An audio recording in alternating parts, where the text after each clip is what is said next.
You have been deceived. Deceived by culture, by religion, by movies, by the very stories that shaped your childhood. You were told that women are pure, selfless, angelic beings whose love is unconditional and eternal. You were told that if you are kind enough, patient enough, noble enough, the right woman will arrive and complete your life. But what if all of this was a grand illusion? What if love is not a holy sacrament, but rather the most ingenious game ever played between the sexes? And what if, as Nietzsche argued, this game is not designed for your redemption, but for your test? Think about it for a moment. Do you agree with Nietzsche's brutal honesty, or do you believe love is still something sacred? Share your thoughts in the comments, because this conversation is far bigger than me or you. It's about how we all understand love itself.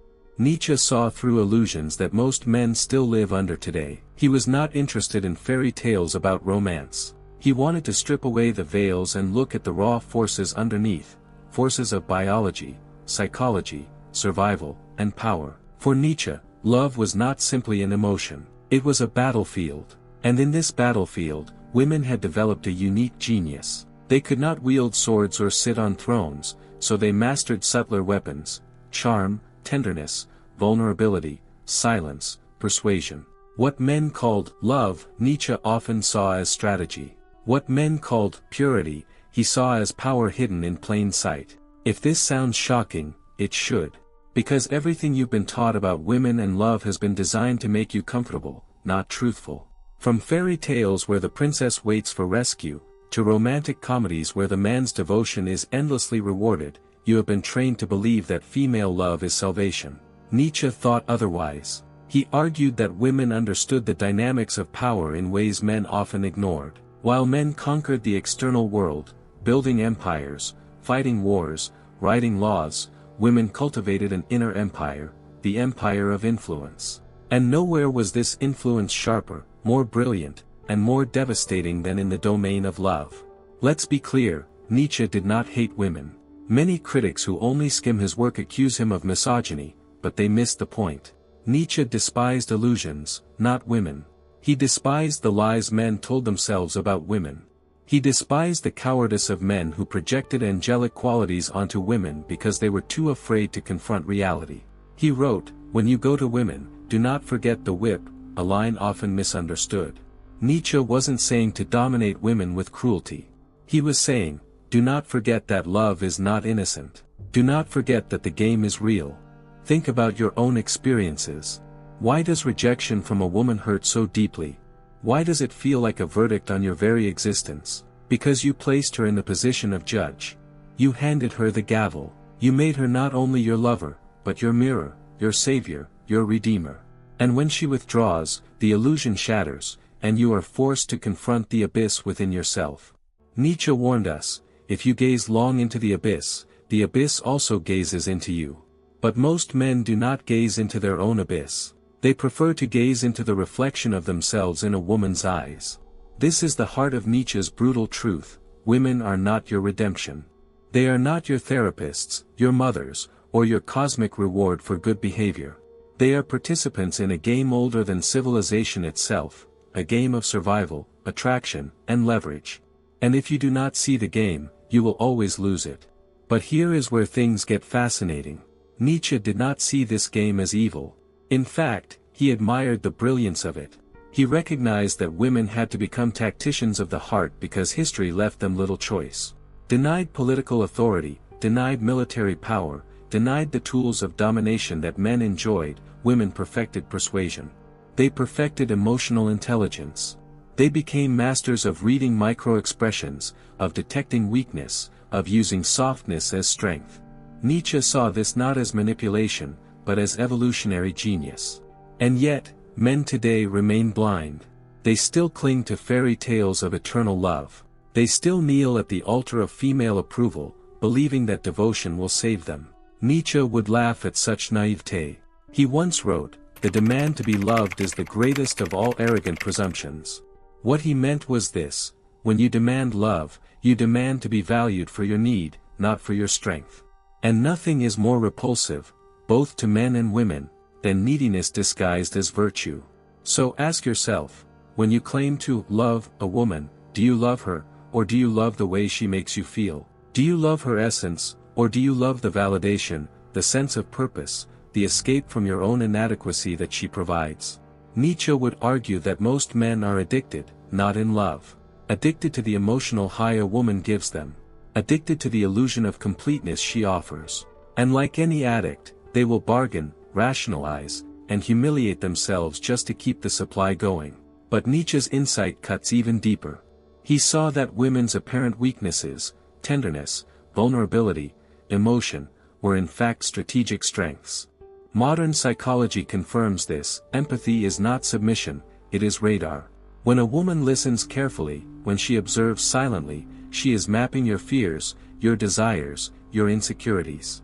While you are protecting her, she is reading you like an open book. Nietzsche once said, "In revenge and in love, woman is more barbaric than man."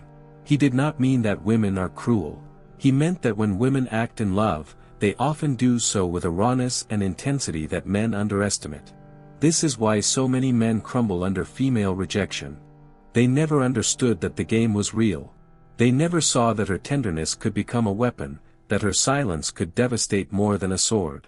And when they finally realize it, it is too late. But here is the uncomfortable truth: you were never in control. Not when you paid for dinners, not when you acted as provider, not even when she whispered, "I need you." Because need, in love, is rarely surrender, it is negotiation. When she shows need, she communicates. When she shows tears, she persuades. When she shows submission, she chooses, not because she has lost, but because she has won through strategy. Nietzsche, in Twilight of the Idols, wrote, "Everything about woman has one solution: pregnancy." Many critics read this as crude reductionism. But Nietzsche's real point was that biology underlies strategy. Love, romance, passion, these are not detached from survival. They are intimately tied to reproduction, to continuation of life. And the genius of woman is that she made this biological necessity into an art form. Love became the theater where survival was disguised as devotion. Now, let's connect this to modern life. Why do so many men today complain about toxic women, about manipulation, about heartbreak? Because they still believe in myths. They still imagine that love is pure. They still think that female devotion is automatic. But Nietzsche's wisdom tells us otherwise. Women are not angels or demons, they are human beings playing the most ancient game. To resent them for this is foolish. To respect the game is wisdom. So what does this mean for you? It means that the only path forward is self-mastery. A man who makes a woman his purpose has already lost. A man who chases endlessly after validation will forever be a pawn in the game. But a man who confronts his own abyss, who builds his life on strength, who finds purpose beyond romance, this man cannot be played. Because he sees clearly. He understands that love is real, but it is also strategic. He does not resent the game. He respects it. Nietzsche's call was always the same: become who you are. Do not live beneath yourself. Do not betray your own potential by seeking completion in another. Women do not respect men who collapse into need. They respect men who carry themselves with congruence, with alignment between inner and outer life. The man who commands respect is not the man who manipulates, but the man who cannot be manipulated. Think about this: modern dating culture is filled with unspoken negotiations. When a woman asks, "What are you thinking?" she is probing for emotional leverage. When she withdraws affection after conflict, she is not being petty, she is demonstrating scarcity. And scarcity is power. Nietzsche understood this long before economists did. He saw that women knew the value of their attention, their love, their presence. And men, blinded by desire, often gave away their autonomy in exchange for scraps. But real attraction cannot coexist with dependency. The moment you make a woman your emotional center, you become predictable. And predictability is the death of desire. Nietzsche urged men to embrace chaos within themselves, to give birth to a dancing star. Women are drawn not to men who cling, but to men who are becoming, who are restless, who radiate purpose beyond romance. This is the hardest truth: if you live for her approval, you lose her respect. Validation is not respect, it is its opposite. The more you beg for her love, the less she can admire you. Respect is earned through strength, through purpose, through self-possession. And this is why the men who seem least desperate often attract women most easily. Not because they play games, but because they are already engaged in a game larger than love, the game of self-overcoming. Nietzsche once wrote, "No one can build you the bridge upon which you must cross the river of life, no one but yourself alone." This is the essence of his philosophy. Women can walk beside you, but they cannot carry you. If you try to make them carry you, they will eventually drop you. So what is love, then? Is it all deception, all strategy, all power? No. Love is real. But it is not what you were taught. Love is not blind devotion. Love is not unconditional acceptance. Nietzsche would call that cowardice, the desperate hope to be loved without being worthy. Real love is conditional. Not transactional, but conditional on respect, on strength, on continual becoming. Women do not want a project. They want a partner. A man who inspires them, who challenges them, who grows alongside them. And here lies Nietzsche's final gift. Love is not the end of the game. It is the invitation to a higher game. A man who understands love as strategy does not resent it. He embraces it with open eyes. He recognizes that the woman is not his salvation, but his mirror, his test, his challenge. And by meeting that challenge, he does not only win her respect, he earns his own. So ask yourself, are you awake to the game? Or are you still sleepwalking through illusions, waiting for a savior in feminine form? Nietzsche's truth is harsh, but it is liberating. Women are not angels. They are not demons. They are players in the same game you are in.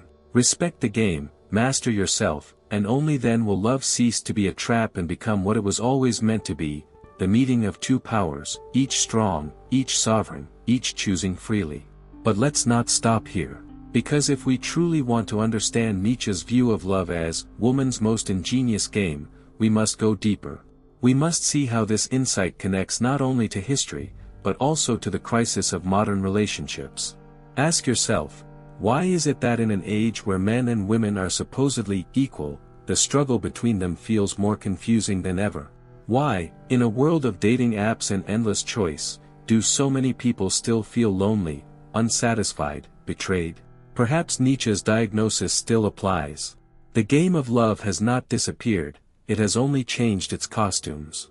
Consider how social media amplifies this ancient game. In Nietzsche's time, a woman's weapons were subtle, a glance, a silence, a refusal, a carefully chosen word. Today, those weapons are magnified by Instagram posts, filtered images, cryptic captions, sudden silences in texting.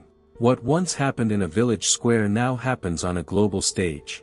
Women still master the art of influence, but the battlefield is digital.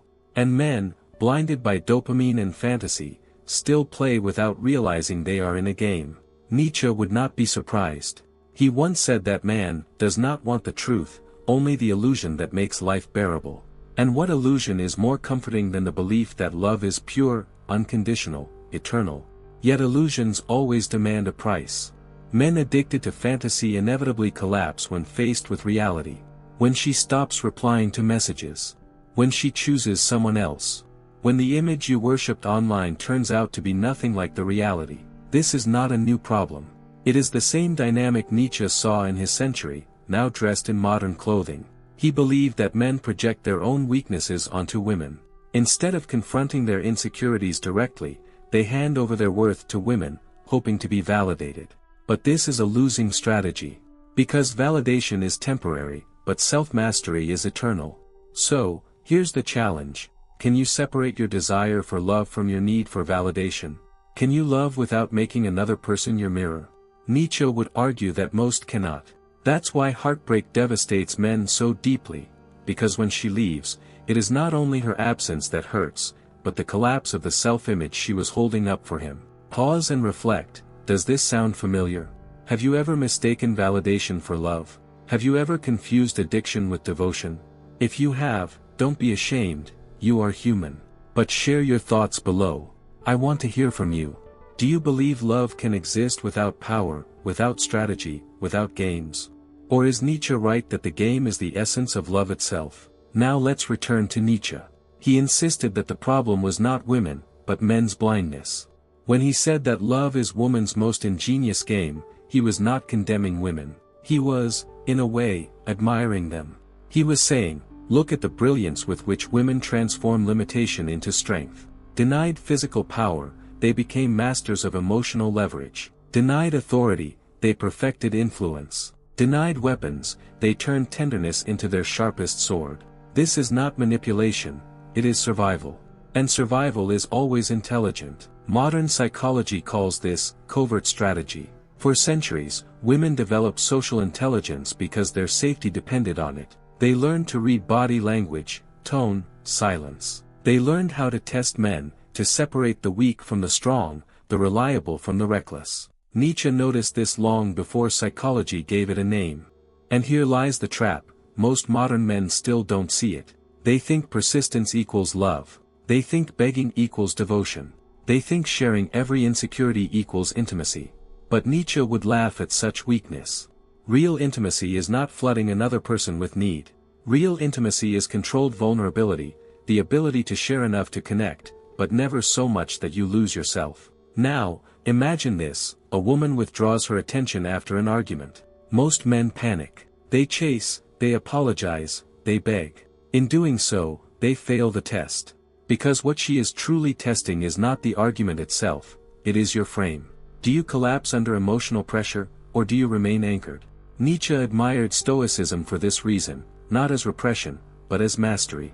The man who can face storms without dissolving earns respect. The man who panics loses it. This is why Nietzsche said, in Revenge and in Love, woman is more barbaric than man. Not because she is cruel, but because her tests are merciless. They expose your essence. They show whether you are self-possessed or dependent. And many men fail because they cling to fairy tales instead of reality. But here's the paradox: when you stop fearing these tests, when you stop interpreting every silence or rejection as a judgment on your worth, you become free. You stop being played, not by dominating her, but by mastering yourself. You understand that love is not meant to complete you, it is meant to challenge you. This is why Nietzsche's philosophy matters today more than ever. Because in a culture obsessed with comfort, convenience, and political correctness, the raw truths about love and power are often silenced. Men are told to be nice, to be endlessly vulnerable, to suppress strength in the name of equality. But Nietzsche would call this decadence, the slow death of vitality. Men and women are not the same. They are complementary, not identical. To pretend otherwise is to blind yourself. Women do not crave men who mirror their emotions. They crave men who hold steady in their masculine essence, while respecting feminine power. This is the polarity that creates passion, the dance of opposites. Without it, relationships dissolve into lukewarm coexistence. Nietzsche warned about the last men, those who choose safety over greatness, comfort over vitality. Are modern relationships not full of last men? Men who avoid conflict at all costs, who fear rejection, who dilute themselves to fit into whatever they think women want. These men may gain approval, but they lose respect. And without respect, love withers. So here is the path Nietzsche offers: stop worshipping women. Stop resenting them. See them clearly. Respect the game. And then, build yourself into someone who cannot be broken by it. That means pursuing purpose beyond romance. That means developing strength, resilience, creativity. Nietzsche's famous line says, "He who has a why to live can bear almost any how." If your why is bigger than her approval, you become magnetic, not because you try, but because you are alive with purpose. Think of the greatest men in history: artists, warriors, thinkers, creators. They did not attract love by chasing it. They attracted love because they were consumed by something greater. Women were drawn to them not because they needed women, but because they didn't. Their independence, their flame, made them irresistible. Nietzsche would say, become a flame, and stop chasing butterflies. Now, let's shatter another illusion. Modern culture tells you love should be effortless. That if it requires work, it's not real. Nietzsche would scoff at this. Real love is not comfort, it is challenge, struggle, growth. Women do not want men who make life easier. They want men who make life meaningful. Safety alone does not inspire desire. Strength tempered by adversity does. Think of it this way: a woman may enjoy stability, but she respects strength. She admires a man who has faced chaos and did not break. This is why Nietzsche revered the idea of self-overcoming. To overcome not only the world, but your own weaknesses. And in love, this becomes the ultimate test. Can you be with a woman without losing yourself? Can you face her power without collapsing? Can you choose her freely, not out of need, but out of strength? Pause again. What do you think? Is love truly unconditional? Or is it, as Nietzsche insists, a battlefield of power, survival, and influence? Comment your thoughts. I want to know where you stand. Let us end with Nietzsche's most dangerous insight: become who you are. Most men live beneath themselves, afraid of rejection, afraid of failure, afraid of authenticity. They wear masks, alpha masks, beta masks, whatever role they think will win affection. But women see through it. They sense incongruence instantly. The man who fakes confidence may succeed briefly, but he always collapses eventually. The man who is authentic, who owns his flaws and his strengths without apology, becomes undeniable. Because here is the ultimate truth: you do not attract who you want. You attract who you are. The quality of your relationships mirrors the quality of your character. If you keep meeting toxic women, maybe it is because you have not transcended your own toxicity. If you keep being rejected, maybe it is because you still seek validation instead of purpose. Nietzsche's challenge is brutal, but it is liberating. Build yourself first, and then love will find its rightful place. So where does this leave us? At a crossroads. You can continue living in the fairy tales, worshipping women as angels or fearing them as demons. Or you can do what Nietzsche demanded: open your eyes. Respect the game. Master yourself. And then enter love not as a beggar, not as a worshipper, but as a sovereign. Because love, as Nietzsche saw, is woman's most ingenious game. But it is also your greatest opportunity. Not to escape yourself, but to meet yourself. Not to lose power, but to discover it. And if you can face that truth, you will never see love the same way again.